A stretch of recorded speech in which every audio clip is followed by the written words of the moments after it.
Fala galera, professora Tabita aqui junto com o Sâmio novamente para mais uma aula de biologia. É isso aí. E a nossa aula de hoje é com um grupo de seres vivos muito legais, muito bacanas. E eu quero que você preste atenção no seguinte, tá? Nós estamos falando desde a aula anterior sobre os reinos. A classificação de Whittaker, lembra? Dos 5 reinos. Então, ontem não, nós apresentamos na aula anterior as moneras, né? Que inclui aí as bactérias, cianobactérias, arqueobactérias. E falamos também sobre os grupos que vão estar evoluindo aí de plantas, né?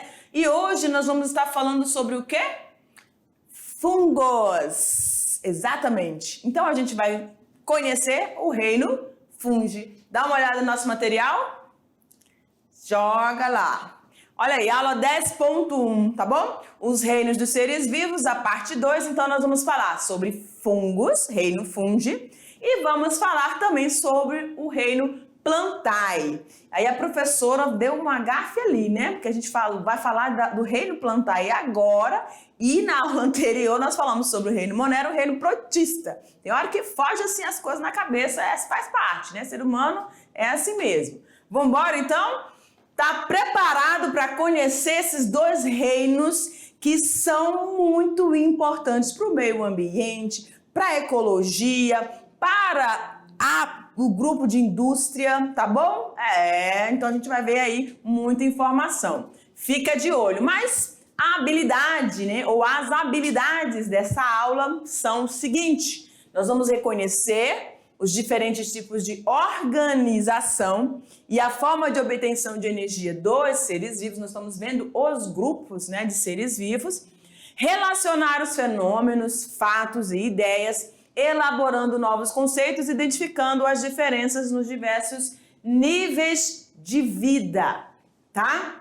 Ou seja, desde aqueles mais simples aos mais evoluídos, todas as modificações, todos os processos evolutivos que são passados aí dentro desses grupos, tá? Nós viemos aí da formação do nosso planeta, como era a atmosfera, como eram as primeiras formas de vida, e agora nós estamos nos grupos desses seres vivos. Falamos dessas classificações, estamos dentro dessas classificações, tá? E a gente não pode esquecer que cada grupo de ser vivo, certo? Recebe uma classificação, né? Reino, filo, classe, ordem, família, gênero e espécie. Quando chega na espécie, esse organismo ele recebe um nome, a taxonomia e a nomenclatura vão auxiliar nesse sistema de classificação, como nós vimos na aula anterior. Então a gente não pode esquecer isso, tá bom? Durante as aulas, vocês vão observar que quando a gente fala aí de algum ser vivo, de alguma espécie, a gente vai estar sempre mostrando o nome científico dessa espécie. E lembrando que esse nome científico tem 2 nomes, um primeiro e um segundo nome, tá bom? É a nomenclatura binominal de Carl von Linné. Mas a gente vai caminhando todo esse conteúdo, tudo bem? Então joga lá no nosso quadro, olha lá, reino fungi. Então vamos conhecer as características deste reino tão bonito. Gente, particularmente, tá? Dentro dos grupos mais assim, não vou dizer menos evoluídos, né? Um dos grupos não tão conhecidos, não tão falados quando a gente fala de seres vivos, né? A gente pensa logo nos animais e pensa nos mamíferos, né? Os répteis, gente que é apaixonada e tal. Mas os fungos, eles me trazem, né, uma atração muito grande pela beleza de cores, né? O formato, aqui a gente tem 2 tipos de fungos, tá?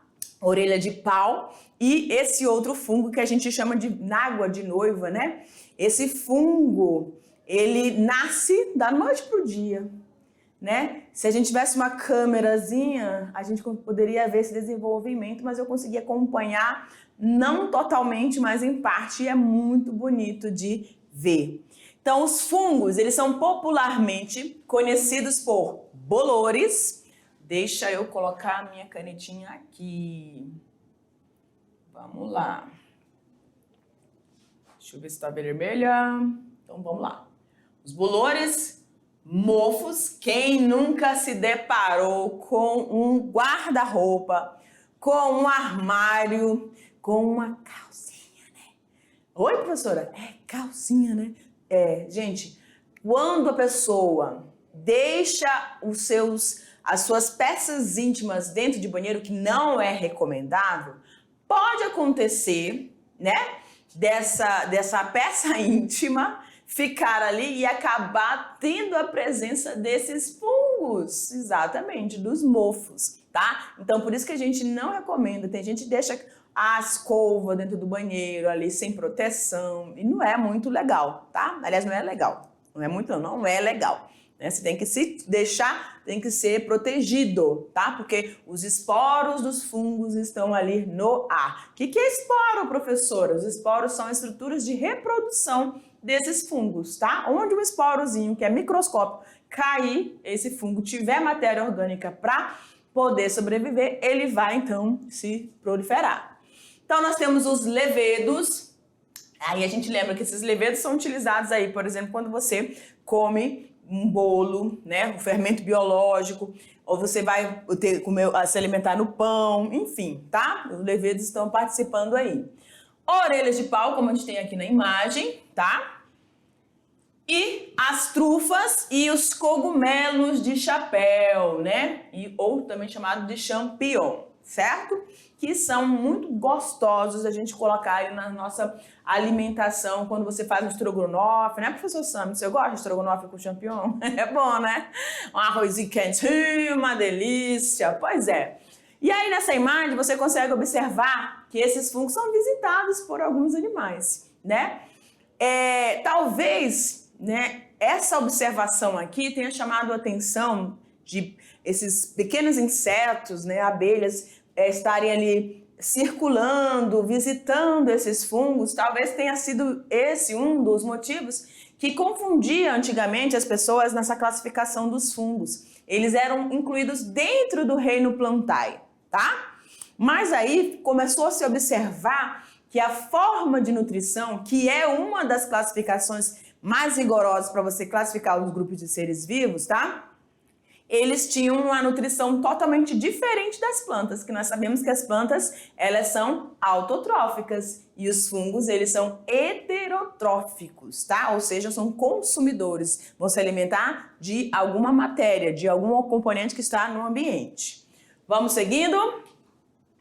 Ele é um grupo, o reino fúngeo é um grupo bastante numeroso, formado por cerca de 200 mil espécies espalhadas por praticamente qualquer tipo de ambiente que retenha umidade. Aí eu vou te chamar a atenção para uma coisa, tá?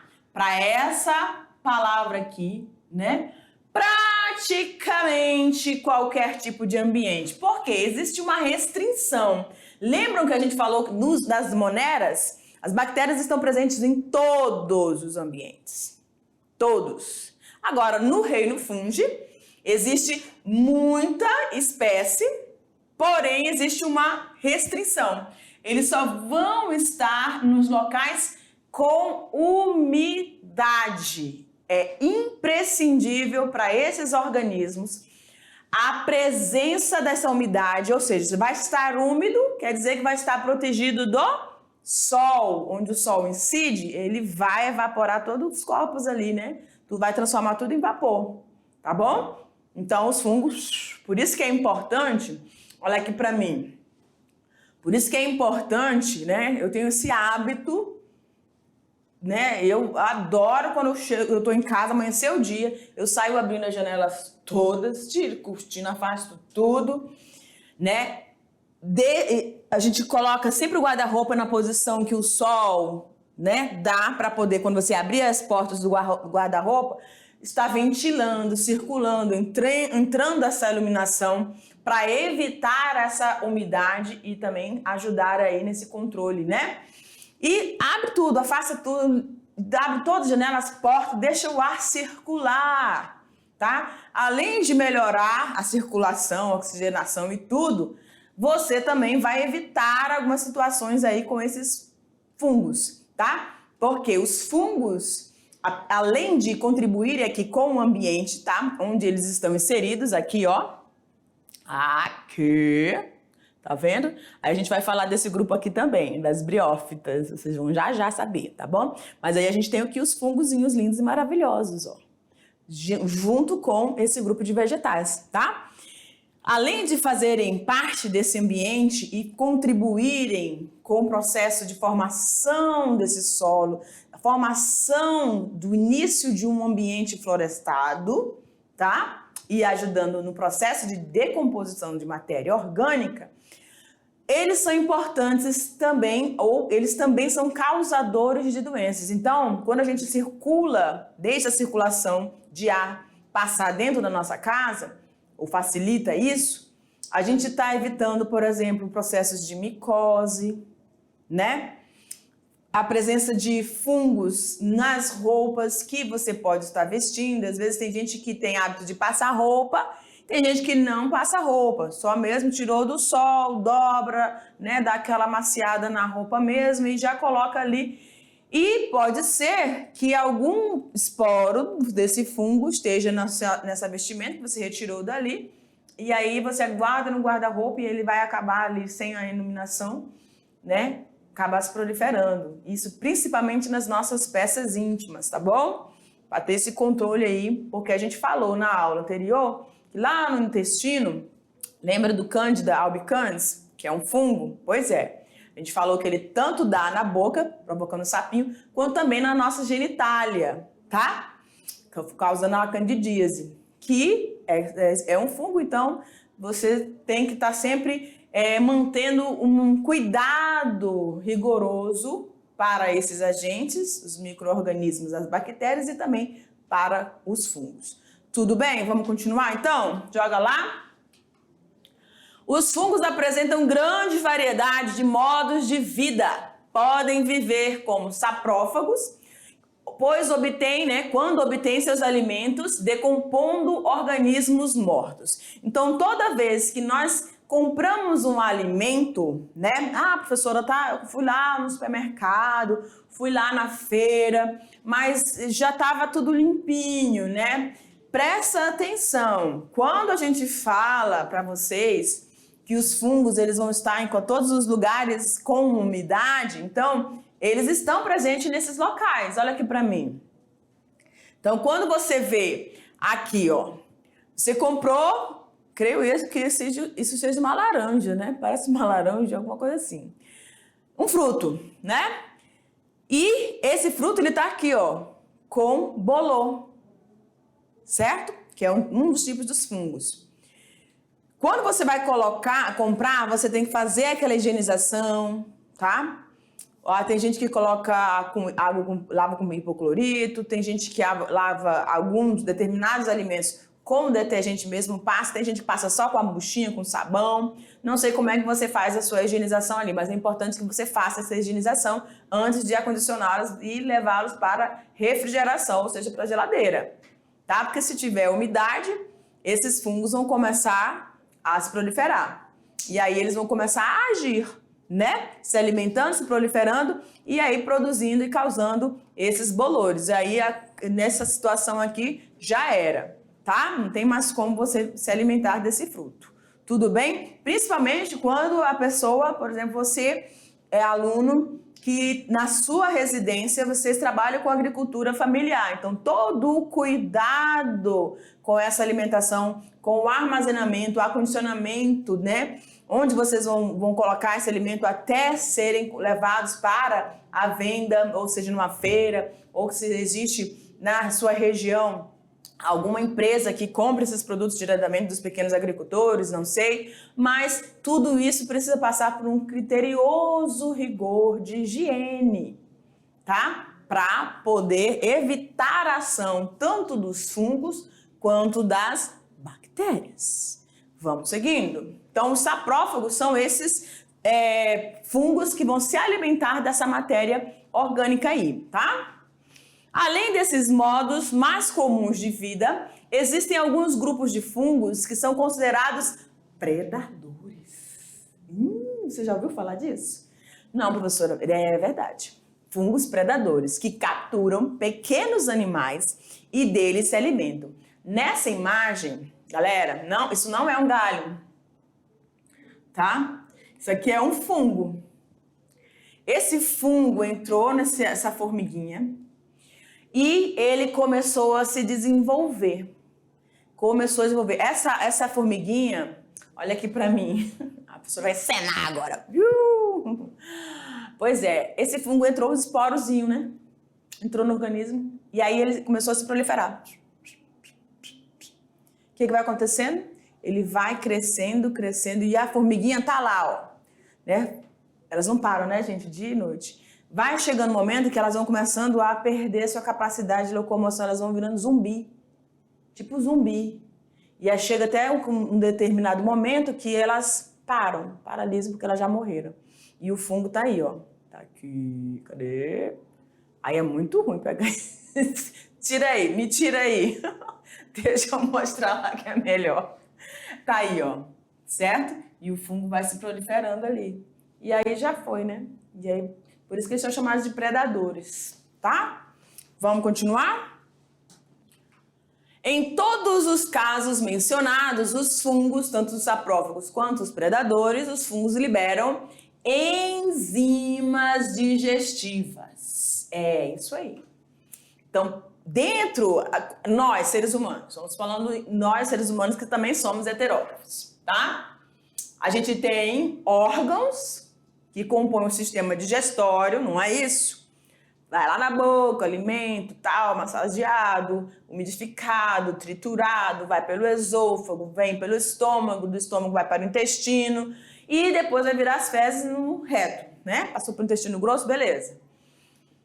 E dentro do nosso estômago, na nossa boca e no nosso intestino, existem essas enzimas que vão ajudar na digestão, tá? De proteínas, de carboidratos, de lipídios, tudo bem? Então, esses organismos também contêm enzimas que vão fazer a digestão de toda essa matéria presente nos corpos desses seres vivos, que eles estão ali se alimentando, tá?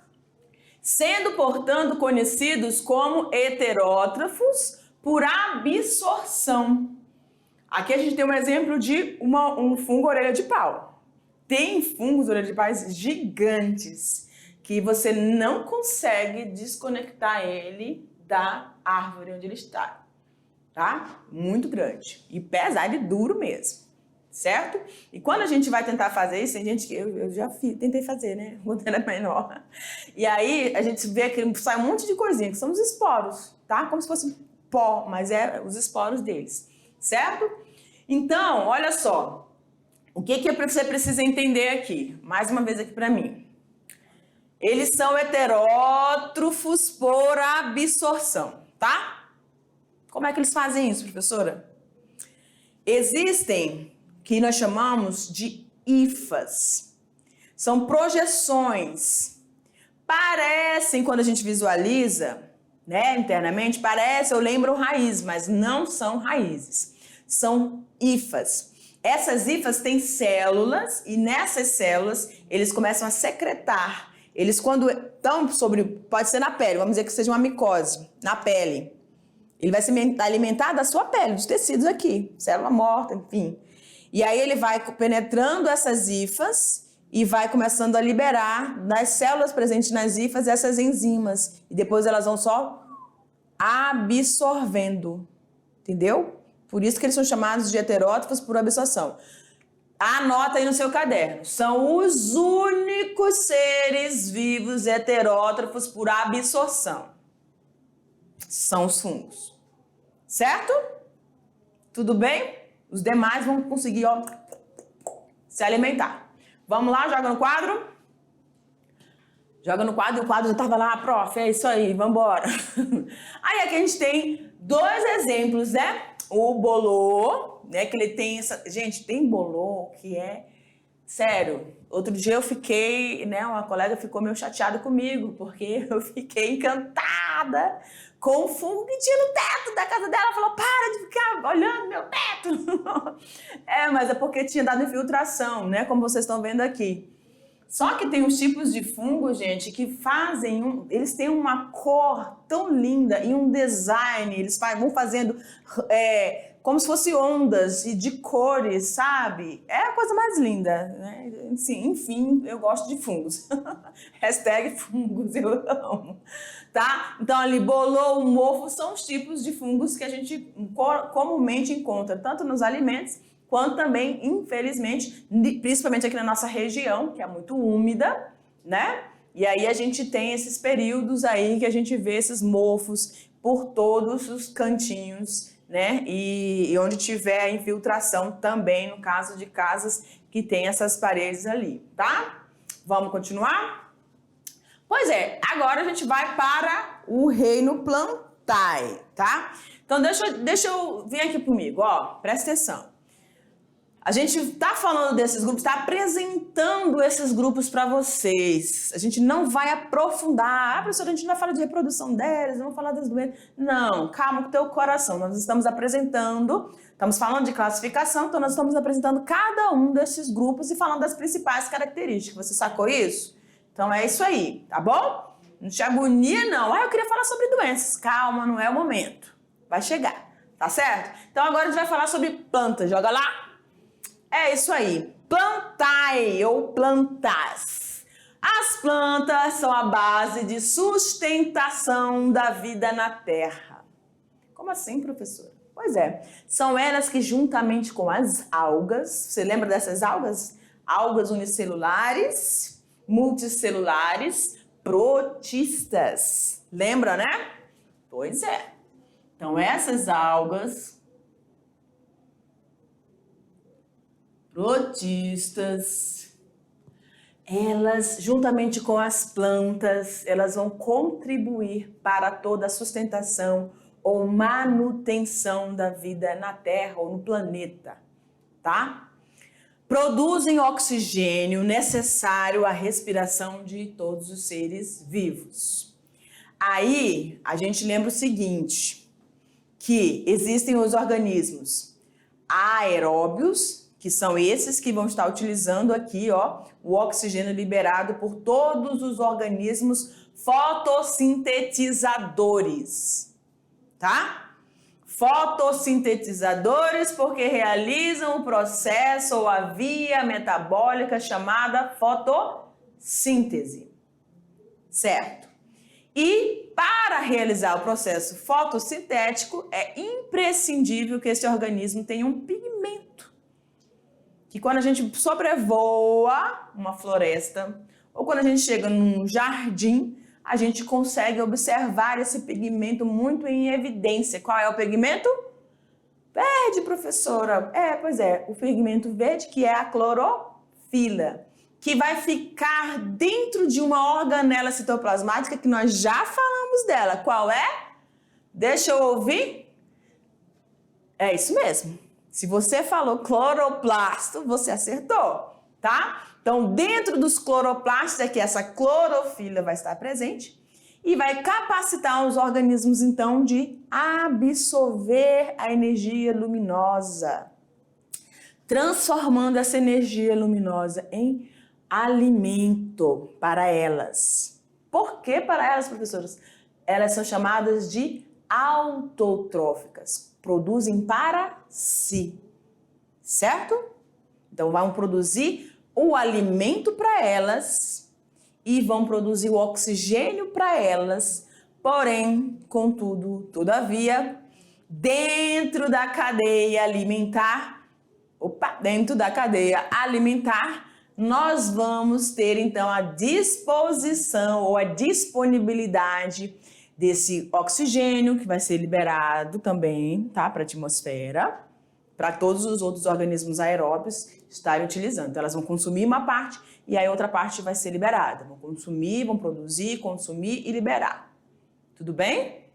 E a glicose, que é o alimento que elas produzem, que é o carboidrato, elas vão consumir, vão produzir através da fotossíntese, vão consumir e também vão deixar, vai ficar armazenado no seu organismo para que outros seres, quando se alimentem delas, também consigam usufruir dessa energia. Porque esses organismos que se alimentam desses vegetais são justamente os heterótrofos, os consumidores, que precisam de fonte de energia. Elas não conseguem produzir para si como as plantas e as algas protistas. Tudo bem? Joga lá. Então a gente tem aqui essa imagem maravilhosa, né? Imagina que você está aí de manhã cedo, caminhando por esse ambiente, onde você tem plantas frutíferas, você tem muita folhagem, o que a gente chama de serrapilheira, é toda essa vegetação aqui, folhas secas no chão, que protegem essa floresta, que protegem esse ambiente, que é riquíssimo para aí a produção e a plantação de vários tipos de espécies. E elas tendo esse ambiente aí, ó, com o sol, tem uma parte que fica mais, né, sem contato com o sol, mas tem o calor. Então isso tudo contribui, favorece para essas espécies que não conseguem viver diretamente expostas ao sol, mas conseguem pegar esse calor e conseguem também sobreviver tranquilamente aí. Tudo bem? Vamos seguindo? Ao transformarem as substâncias inorgânicas em substâncias orgânicas através da fotossíntese, as plantas ocupam a base das cadeias alimentares. Então, quando a gente fala de cadeias alimentares, nós vamos lembrar aqui, ó, precisa começar com produtores, tá? Esses produtores vão passar para os consumidores de primeira, segunda, deixa eu ver onde é que está o Sami. Vou subir, Sami. Terceira ordem, tá? E aí, depois, você vai ter os decompositores, que nós falamos anteriormente, que são os fungos e as bactérias, tá bom? Então, esses produtores, quem são, professora? São as plantas e as algas, certo? Então, elas são os produtores ali. E quando a gente fala aqui que elas vão pegar essas substâncias inorgânicas, que substâncias orgânicas que elas vão utilizar, professora? A água, né, através da absorção pelas raízes. Você vai ter a disposição ou disponibilidade de CO2, que é o gás carbônico liberado pelos seres vivos, seja pelo processo de fermentação ou de respiração. Essas plantas, essas algas vão retirar isso aqui do ambiente e, juntamente com a energia solar, vão estar produzindo a glicose e o oxigênio. Tá certo? Então é um ciclo. Eles vão precisar, ó, presta atenção. Os animais, através da respiração ou da fermentação, liberam o gás carbônico, tá? Aí vão pegar o oxigênio que vai ser produzido pelas plantas e pelas algas. E as algas vão pegar aqui, ó, o CO2 para poder produzir o oxigênio, tá bom? Então, os animais vão liberar o CO2 para as plantas e as plantas vão liberar oxigênio para todos os grupos seres vivos, inclusive para elas. Tudo bem? São os dois processos aí, fotossíntese e respiração celular, que se conectam e se mantém aí todo o controle da vida no nosso planeta. Todos somos dependentes. Gente, não existe essa independência na natureza, não, tá? Tudo está conectado, interligado, por isso que precisa ter muita atenção, muito estudo, para que a gente consiga voltar a ter não é equilíbrio, é a estabilidade de alguns ambientes que perderam a sua estabilidade. Voltar, pelo menos em parte, porque como um todo, eu creio que não consigamos mais reverter alguns quadros irreversíveis, né? Infelizmente. Mas aquilo que der para a gente amenizar, a gente vai tentar agir aí. Vamos seguindo? O reino das plantas, ele é constituído de organismos. Que organismos, professora? Pluricelulares, tá? No reino fungi, professora, eu tenho organismos unicelulares e pluricelulares? Sim. Os bolores, né? Os levedos são unicelulares. E a orelha de pau, os cogumelos, champignon, né? São os pluricelulares. E no reino vegetal, você tem somente organismos pluricelulares, ou seja, visíveis, sem a utilização de microscopia. E nós vamos ter organismos eucariontes, que nós já sabemos que os eucariontes são os organismos que possuem a célula eucariota, tá? Ou seja, com núcleo. Ou com a carioteca. Carioteca. Tá bom? Ok? E inclui, então, abrange todos os autótrofos fotossintetizadores ou fotossintetizantes. Então, para as plantas, o processo de obtenção do alimento para gerar energia para esses organismos é feito através da fotossíntese, onde, quando nós acabamos de descrever, vai ter energia luminosa entrando na situação, água e gás carbônico, e vai sair desse sistema a água e o oxigênio, aliás, desculpa, a glicose e o oxigênio, tá bom? Tudo bem? Então vamos lá. Em geral, os cientistas consideram como critérios importantes para caracterizar as plantas. Quais, professora? Que critérios são esses? Olha só. Então existe toda uma sistematização para você dizer de fato que aquilo ali é uma planta. Ah, professora, mas só olhando dá para a gente saber, né? Pois é, mas por essas faltas de detalhes é que eles confundiram anteriormente ou incluíram os fungos dentro desse reino e depois separaram, depois de algumas observações mais minuciosas. Então a gente tem que observar. A mesma sendo vascular ou avascular. Isto é, a presença ou não de vasos condutores. Vasos condutores, professor, o que seria isso? O que são esses vasos condutores? São aqueles onde vai estar circulando a água e sais minerais, tá? Deixa eu botar aqui, fazer aqui minha arvorezinha. Samuel, tu já viu, Samuel, uma árvore mais linda que essa? Olha que linda minha árvore. Tu tá doido para desenhar também, né? Eu tô só sacando você aí, gente. Olha, ai que lindo, emocionei. Vamos. Aí, ó, vou fazer a raiz de preto. Nunca vi raiz preta, mas eu vou fazer de preto, porque só é assim. Tá bom? Ó, tá aí a árvorezinha, tudo bem? Aí a gente tem um circuito, né? De baixo para cima e de cima para baixo. Existem plantas que vão ter esse circuito, ou seja, a presença dos vasos condutores, como se fosse o sistema de encanação que nós temos na nossa casa, que vai levar lá da caixa d'água para todos os ambientes, tá? Você tem. Tudo bem? Então vai ser um transporte que a gente chama de seiva bruta. Essa seiva bruta vai vir da parte inferior para a parte superior, por quê? Ela vai trazendo a água, e essa água está onde? No solo, né? E aí ela vai absorver essa água com sais minerais e levá-lo até as folhas, que é onde acontece a fotossíntese, tá? Ok. E aí nós temos também o outro circuito que vai transportar a seiva elaborada. O que é essa seiva elaborada, professora? É aquilo que já ocorreu o processo de fotossíntese. Já aconteceu a fotossíntese. O que foi produzido lá? Glicose. Então ela vai voltar por todo o corpo, por todas as estruturas desse vegetal para nutrir todas as células que compõem esse ser vivo.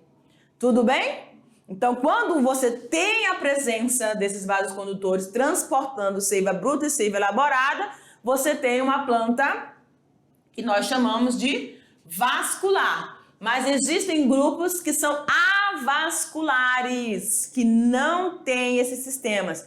Como é que é feito o transporte, então, professora? Célula a célula, célula a célula. Agora imagine uma castanheira de 35 metros, né?